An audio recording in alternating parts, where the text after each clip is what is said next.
आज का जो हमारा टॉपिक है वो है रेक्टिलिनियर पार्ट 3। इसके पहले पार्ट 1 और पार्ट 2 में इसके पहले के सारे क्वेश्चन हम करा चुके हैं। ठीक है, पार्ट 3 में क्वेश्चन नंबर 13 है मेरे पास। In that joining figure A B C D is a square. ये ए बी सी डी की स्क्वायर है। And C D E this is an equilateral triangle. Find angle A E D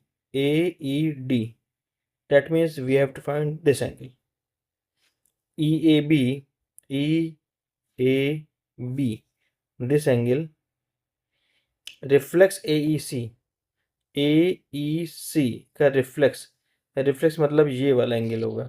ठीक है, reflex का मतलब ये वाला angle होगा, AEC का रिफ्लेक्स। बहुत ध्यान से देखिए, मुझे ये एंगल निकालना है, ये एंगल निकालना है और ये एंगल निकालना है। और इतना पता है मुझे ABCD is a square and DEC is an equilateral triangle. देखो, अगर ये इक्विलेटरल ट्राइंगल है तो इक्विलेटरल ट्राइंगल के सारे एंगल 60 होते हैं। 60 ये भी होगा, ये भी 60 होगा और ये भी 60 होगा। मैं यहाँ लिख नहीं रहा हूँ। और ये एक स्क्वायर भी है तो स्क्वायर का पूरा एंगल, कंप्लीट एंगल, ये 90 होता है। 90 में से 60 को माइनस कर देंगे, ये एंगल निकलेगा 30। This is the 30 degree. Now another point, क्योंकि ये एक स्क्वायर है और इक्विलेटरल ट्राइंगल है तो इक्विलेटरल ट्राइंगल के सारी साइड्स आपस में बराबर होती हैं। जो DC, DE and EC will be equal. Now because क्योंकि ये स्क्वायर है तो DC और AD भी आपस में बराबर होंगी। अगर DC को मैं x मान लूं तो AD भी x होगा और DE भी x होगा। ठीक है, ये भी x ही होगा। मैं इसको लिख नहीं रहा हूं, अब मैं इसको x को हटा देता हूँ। ये x है, ये भी x है और ये भी x है। तो एक ट्राइंगल है DAE, ये हमारा आइसोसेलेस हो जाएगा क्योंकि ये दो साइड x और x की हो जाएंगी। ये क्यों बराबर है? ये DE DC के बराबर है और DC DA के बराबर है क्योंकि ये साइड ऑफ स्क्वायर है और जितना DC है उतना ही DA और उतना ही DE है।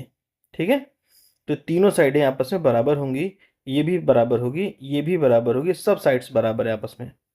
ठीक है, तो ये ट्राइंगल, लेकिन इस ट्राइंगल DAE में DA और DE आपस में इक्वल होंगी तो ये ट्राइंगल हो जाएगा आइसोसेलेस ट्राइंगल। कौन सा ट्राइंगल हो जाएगा? Isosceles triangle.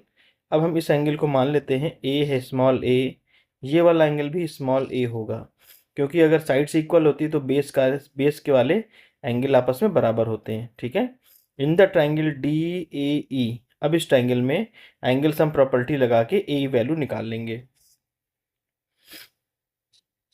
In triangle DAE 30 degree plus A is equal to 180 degree. ठीक है, ए प्लस ए कितना हो गया? 2A is equal to 180। ये 30 उधर चला जाएगा, -30 हो जाएगा। 180 में से 30 को माइनस करेंगे, 150 बचेगा। ए इज इक्वल टू हो जाएगा 150 अपॉन 2, देयरफॉर 75 डिग्री। तो ये वैल्यू आ गई हमारी 75 डिग्री। AED जो कि हमने इसको A मान लिया था, अज्यूम कर लिया था, उसकी वैल्यू आती है 75 degree. Come to the triangle EAB। EAB देखिए ध्यान से, ये 75 है और ये भी 75 है A। ठीक है, हमें ये एंगल निकालना है, थोड़ा सा जूम कर दें।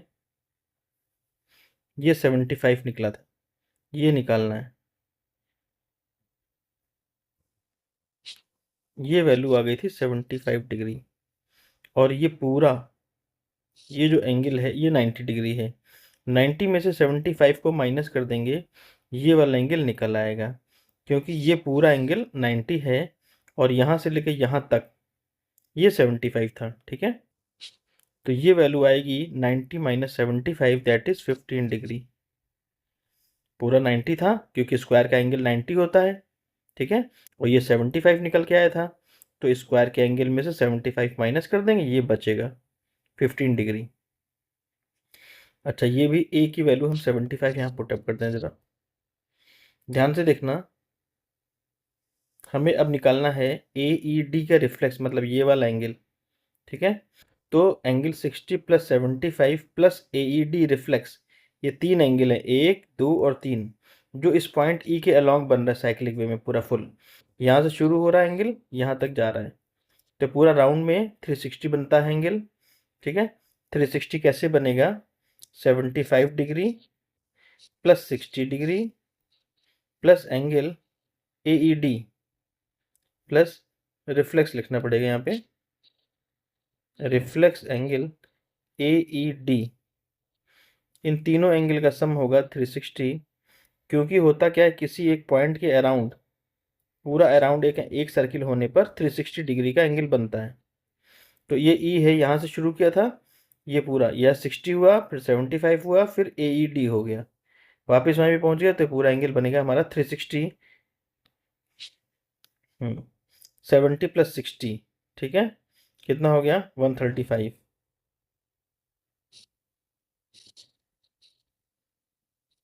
Plus reflex angle A E D is equal to 360 degree, ठीक है। रिफ्लेक्स ए ई डी निकालेंगे यहाँ से, नोट करते चलिएगा साथ ही साथ। 360 में से हम माइनस कर देंगे 135, ठीक है,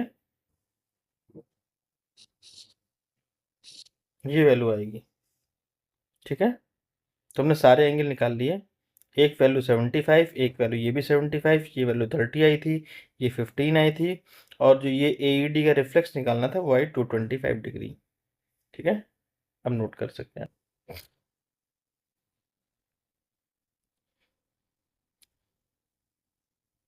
चलिए नेक्स्ट क्वेश्चन देखते हैं। BEC is an equilateral triangle in the square ABCD. Find the value of x in the figure. इसमें ये डायग्राम गिवन है, ये जो BEC है इक्विलेटरल ट्रायंगल है, बिल्कुल सेम वैसा ही क्वेश्चन है जैसे भी हम लोगों ने किया, ठीक है। जितने रेड पेन से मैंने मार्क किया है, ये सब साइड्स आपस में इक्वल होंगी। BEC equal triangle in the square ABCD, find the value of x, मुझे x निकालना है। देखिए, मुझे ये x निकालना है, ट्रायंगल बन रहा है BFC, क्योंकि ये एक इक्विलेटरल ट्रायंगल है, इसलिए इसके वैल्यू होगी 60 डिग्री। इक्विलेटरल ट्रायंगल के एंगल कितने होते हैं, 60 होते हैं। ये 60 नहीं होगा, क्योंकि पूरा अगर हम ट्रायंगल लेंगे तो यहाँ से यहाँ तक ये 60 है, जबकि मुझे ये लेना है सिर्फ, तो ये नहीं होगा। दूसरा, ये जो ये है BD, जो BD है ये डायगोनल है।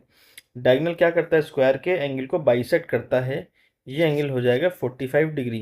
कैसे पता 45, क्योंकि ये पूरा हो गया 90, 90 का हाफ करेंगे इसको, 45 45 हो जाएंगे, इसलिए ये एंगल 45 डिग्री हो गया।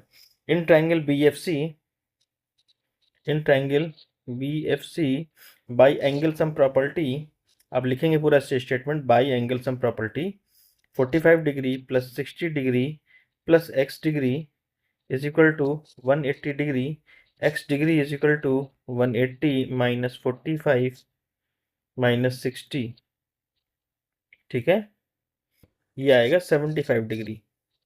तो x का आंसर हो गया 75, ठीक है। इसको प्रॉपर तरीके से लिखिएगा, साइड्स आपस में इक्वल है, ऐसा है ना, जो की जरूरत है।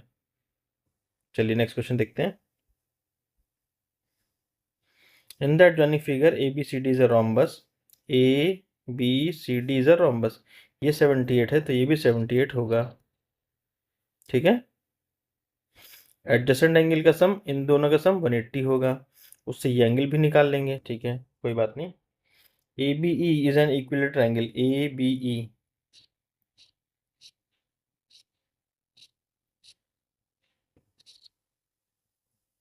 E and D lie on the opposite side of AB. If BCD 70, calculate ADE, ADE, ये एंगल निकालना है, तो बहुत सिंपल है, calculate ADE and BDE, BDE, ये दो एंगल निकालने, मैंने रेड पेन से दोबारा दिखा दूंगा। एक ये वाला निकालना है और एक ये वाला। ठीक है, चलिए थोड़ा इसको जूम कर लें तो जल्दी समझ आ जाएगा आपको। देखिए, ये जो है पी ई ए इक्विलेटरल ट्रायंगल है, तो ये जो एंगल निकलेगा, ये एंगल निकलेगा 60 डिग्री, क्योंकि इक्विलेटरल ट्रायंगल का सम कितना होता है 60। तो पूरा एंगल यहाँ से लेके यहाँ तक, इस एंगल का नाम हुआ ई A D.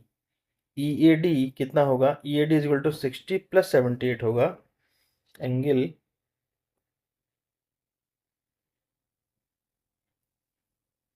Angle E A D is equal to 60 degree plus 78 degree.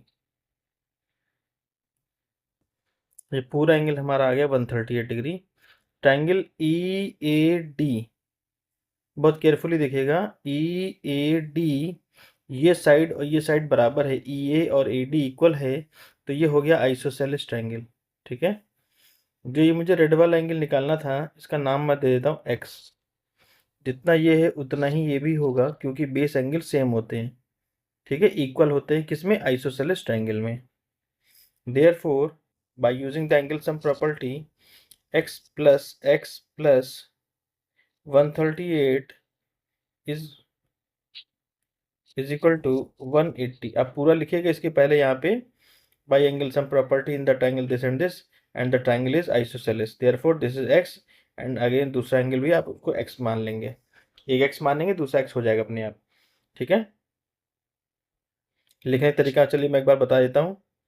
In triangle A E D, ठीक है, E A is equal to A D and triangle AED is now an isosceles triangle.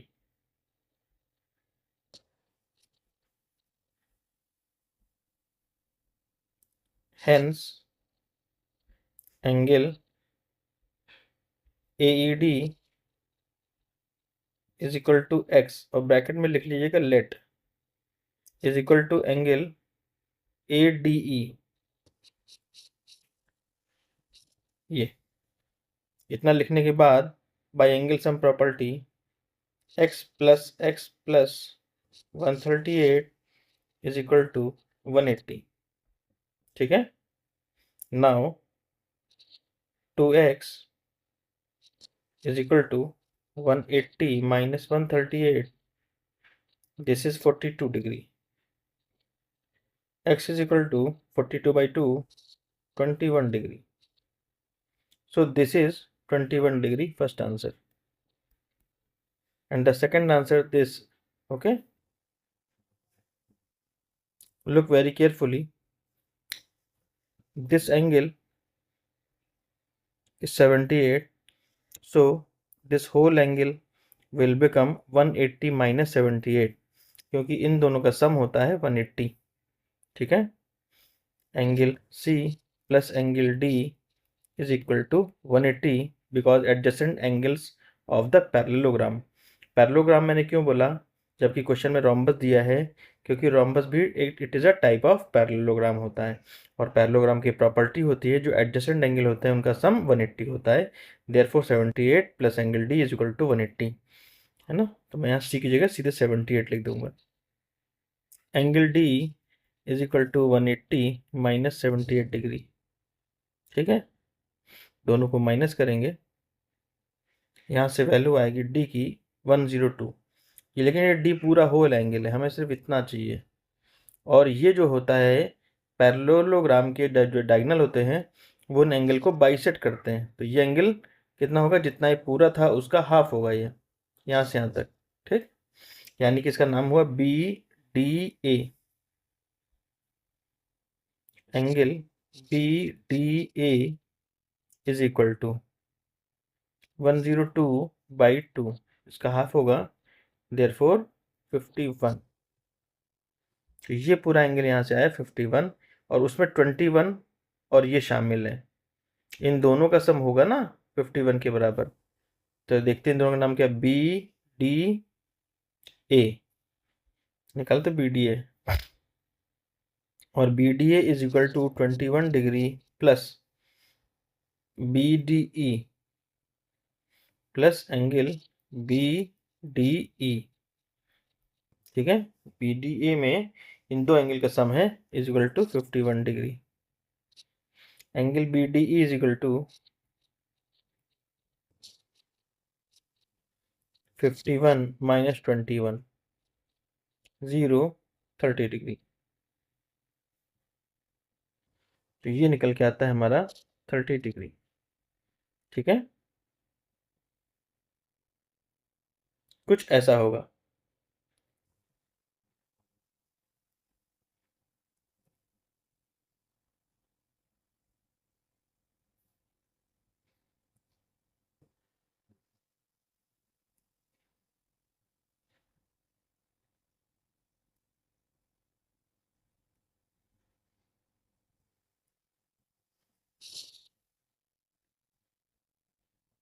अब आप note कर सकते हैं।